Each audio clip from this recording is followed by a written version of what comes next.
नमस्कार दोस्तों, इस पीडीएफ ज्ञान में आपका हार्दिक स्वागत है। आज हम देखेंगे शैशवा अवस्था की प्रमुख विशेषताएं। ठीक है। क्वेश्चन किस प्रकार से पूछे जाते हैं कि शैशवा अवस्था की प्रमुख 2 विशेषताएं बताइए या प्रमुख 3 विशेषताएं बताइए, लेकिन जितनी भी विशेषताएं हैं टोटल आज हम देखेंगे। ठीक है। तो क्या होता है कि सर्वांगीण विकास की दृष्टि से शैशवा अवस्था की प्रमुख विशेषताएं निम्नलिखित हैं। नंबर 1 क्या है कि शारीरिक विकास की तीव्रता, यानी कि शैशवावस्था में शारीरिक विकास की तीव्रता कैसे होती है। तो बालक के जीवन के प्रथम 3 वर्षों में शारीरिक विकास तीव्र गति से होता है। यानी कि जो बालक का शारीरिक विकास होता है तो प्रथम 3 वर्षों में, जो पहले 3 वर्ष होते हैं उसमें तीव्र गति से होता है, यानी कि अधिक तेज गति होती है। ठीक है। इसमें लंबाई भी और भार में तीव्र वृद्धि होती है, लंबाई भी बढ़ती है और भार में भी तीव्रता होती है। ठीक है। शरीर के अन्य अंगों व मांसपेशियों का भी विकास तीव्र गति से होता है। यानी कि इस कह सकते हैं कि संपूर्ण शरीर का विकास स्टार्टिंग के 3 सालों तक अधिक होता है, तीव्र गति से होता है। ठीक है। सेकेंड आपका आ जाता है अपरिपक्वता। ठीक है। अपरिपक्वता में देखेंगे कि इस अवस्था में शिशु शारीरिक तथा बौद्धिक रूप से प्रभावित होता है। यानी कि शारीरिक और बौद्धिक रूप से प्रभावित होता है। स्वाभाविक रूप से वह धीरे धीरे पालन पोषण के द्वारा परिपक्व हो जाता है। यानी कि बच्चे का जब पालन पोषण होता है उसके द्वारा वो क्या हो जाता है, परिपक्व हो जाता है या परिपक्व होने लगता है। ठीक है। नेक्स्ट देखेंगे। तीसरा नंबर आपका है कि मानसिक क्षमताओं में तीव्रता। जो मानसिक क्षमताएं होती हैं, जो दिमाग से सोचता है शिशु, उसमें क्या तीव्रता हो जाती है। शैशवावस्था में शिशु की मानसिक क्षमताओं जैसे क्या ध्यान करना है, स्मरण करना है, कल्पना करना है, संवेदना करना है, ये सब कार्य आप करेंगे तो आपको जो मानसिक क्षमताएं हैं वो कैसी होगी, तीव्र होने लगती हैं। और प्रत्यक्षीकरण आदि के विकास में तीव्रता रहती है। ठीक है। ये गुड एफ एक हमारे साइंटिस्ट हैं, उनके अनुसार क्या कहा है, उन्होंने क्या कहा है कि व्यक्ति का जितना भी मानसिक विकास होता है उसका आधा 3 वर्ष की आयु तक हो जाता है। अब आपसे कैसे पूछ दिया जाएगा कि ऐसे कौन से वैज्ञानिक हैं, मनोवैज्ञानिक हैं जिन्होंने कहा था कि व्यक्ति का जितना मानसिक विकास उसका आधा 3 वर्ष की आयु तक हो जाता है। ठीक है। तो ये किसने, गुडएफ ने कहा था। ठीक है। नेक्स्ट देखेंगे नेक्स्ट पॉइंट 4 नंबर, सीखने में तीव्रता होती है। ये सब शैशव अवस्था के ही अंतर्गत आते हैं। ठीक है। सीखने में भी तीव्रता होती है। शिशु के सीखने की गति अत्यंत तीव्र हो जाती है। यानी जो बच्चा है, जो शिशु है, उसकी जो सीखने की गति है वो अत्यंत कैसी, तीव्र हो जाती है। और उसके इसमें गैसेल नाम के एक मनोवैज्ञानिक, उन्होंने क्या कहा कि बालक प्रथम 6 वर्षों में बाद के 12 वर्षों से दूना सीख लेता है। ठीक है। यानी कि जो बालक है वो प्रथम के 6 वर्षों में और बाद के 12 वर्षों से दूना सीख लेता है। ये किसने कहा है, ये याद रखें कि आप गैसेल नामक मनोवैज्ञानिक ने कहा है। ठीक है। 5वां पॉइंट है कि दोहराने की प्रवृत्ति। यानी कि जो दोहराने की प्रवृत्ति होती है, रिपीटेशन जो करते हैं, वो क्या इस अवस्था में शिशु में शब्दों के दोहराने की विशेष प्रवृत्ति होती है। ऐसा करने में उसे आनंद आता है। यानी कि बच्चा है एक शब्द को बार बार बोलेगा, ठीक है, दोहराएगा, ऐसा करने से उसे आनंद आता है। और वो किस अवस्था में होता है, वो होता है आपका शैशवावस्था में। ठीक है। नेक्स्ट देखेंगे 6 नंबर पॉइंट है जिज्ञासा प्रवृत्ति। तो जिज्ञासा प्रवृत्ति क्या है कि शिशु में जिज्ञासा की प्रवृत्ति अधिक होती है। यानी कि वो अधिक से अधिक जानने की कोशिश करता है, उसके अंदर ढेर सारी जिज्ञासाएं होती हैं। जैसे छोटा शिशु खिलौने तथा अन्य वस्तुओं को फेंक कर उसके भागों में अलग अलग करके अपनी जिज्ञासा को शांत करता है। ठीक है। बड़ा शिशु अपने से अधिक आयु के बालकों से विभिन्न वस्तुओं तथा बातों में संबंध तरह तरह से प्रश्न पूछता है। जैसे छोटा बालक होता है, उसने कोई खिलौना ले लिया, उसका हाथ पैर अलग कर दिए, सर अलग कर दिया, सब चीज़ अलग अलग करके देखेगा ना, उसके अंदर जिज्ञासा होती है कि इसमें क्या निकलेगा, है ना। तो वैसे ही बड़ा बालक होता है थोड़ा, जो बातचीत करने लगता है, तो वो क्या अपने से बड़ों के साथ में तरह तरह के प्रश्न पूछेगा, ये कैसे होता है, वो कैसे होता है। तो इस तरह से अपनी जिज्ञासा को शांत करता है। ठीक है। नेक्स्ट देखेंगे 7 नंबर, पर निर्भरता। यानी पर निर्भरता, पर मीन्स क्या होता है, दूसरों पर निर्भर, पर निर्भरता। ठीक है। डिपेंडेंस ऑन अदर, यानी कि जो अदर पर डिपेंडेंस होते हैं। जन्म के उपरांत कुछ समय तक शिशु असहाय रहता है। असहाय मतलब वो खुद कुछ नहीं कर सकता है। ठीक है।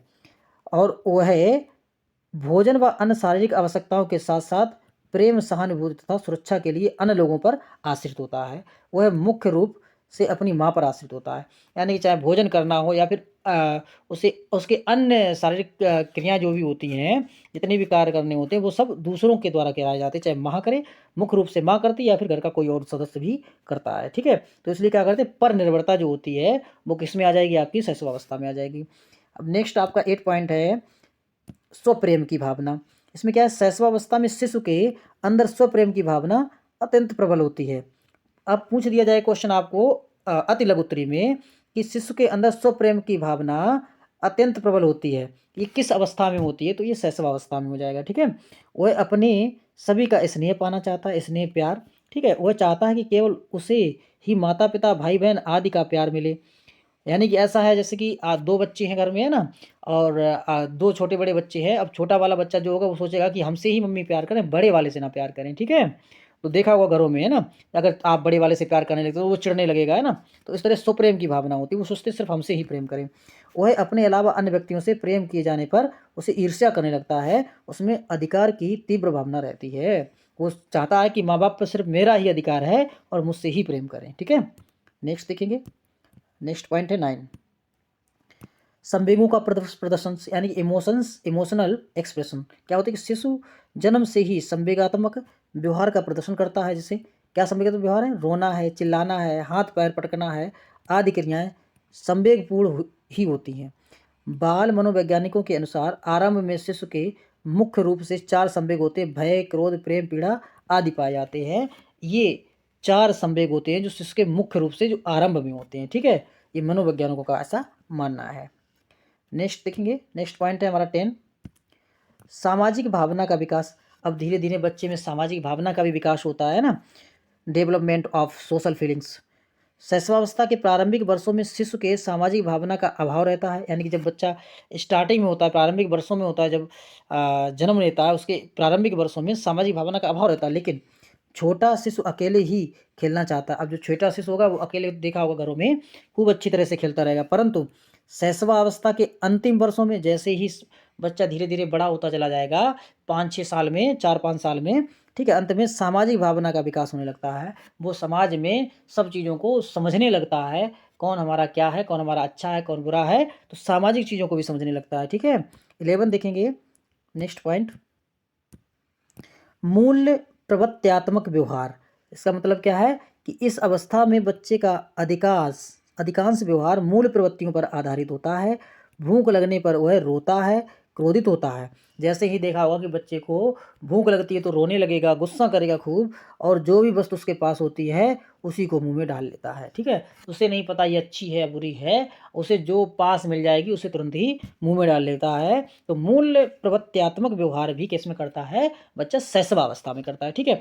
अच्छी तरह से आप नोट्स बनाते जाएं, ठीक है, और अच्छी तरह से इसको पढ़ते जाएं आप। ये आपका बीटीसी के साथ साथ ये सब आपका सीटेट में भी काम आएगा, ठीक है। और लगातार आपको क्लासेस हर सब्जेक्ट की धीरे धीरे करके आपको मिलती रहेंगी। आप क्लासेस को देखते रहें और अच्छा लगे तो अपने दोस्तों में भी शेयर करते रहें, ठीक है। और कमेंट करके ज़रूर बताएं कि आपको कैसा लगता है, ठीक है।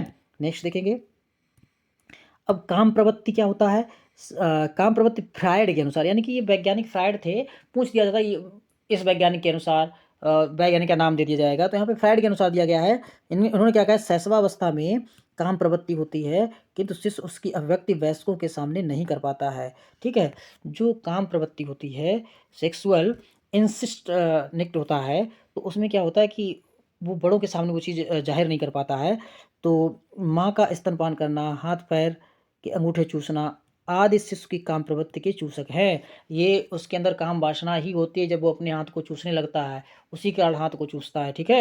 या फिर माँ का स्तनपान करना, बार बार स्तनपान करना, तो ये काम प्रवृत्ति के ही अंतर्गत आते हैं, ठीक है। और नेक्स्ट देखेंगे 13 पॉइंट, नैतिक भावना का अभाव। इस अवस्था में शिशु नैतिक विकास नहीं हो पाता है। भाई बच्चा छोटा है तो नैतिक विकास इसमें नहीं हो पाता है, उसे अच्छी बुरी उचित और अनुचित बातों का ज्ञान नहीं होता है।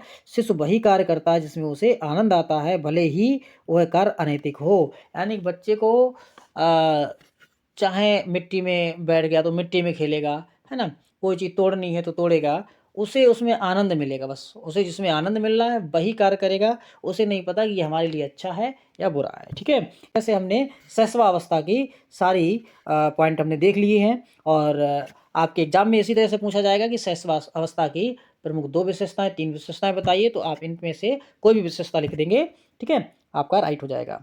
अब नेक्स्ट आप देखेंगे, नेक्स्ट क्या है कि बाल विकास के अंतर्गत कौन सा आयु वर्ग आता है, यानी कि बाल विकास के अंतर्गत कौन सा आयु वर्ग आता है। तो आप देखेंगे मानव विकास का एक निश्चित अवस्थाओं में होता है, ठीक है, एक निश्चित अवस्था में होता है। विकास की एक अवस्था दूसरी अवस्था से भिन्न है, यानी कि जितनी भी विकास की अवस्थाएं हैं वो एक दूसरे से भिन्न है, ऐसा नहीं कि सभी सेम है, एक दूसरे से सभी अवस्थाएं भिन्न हैं।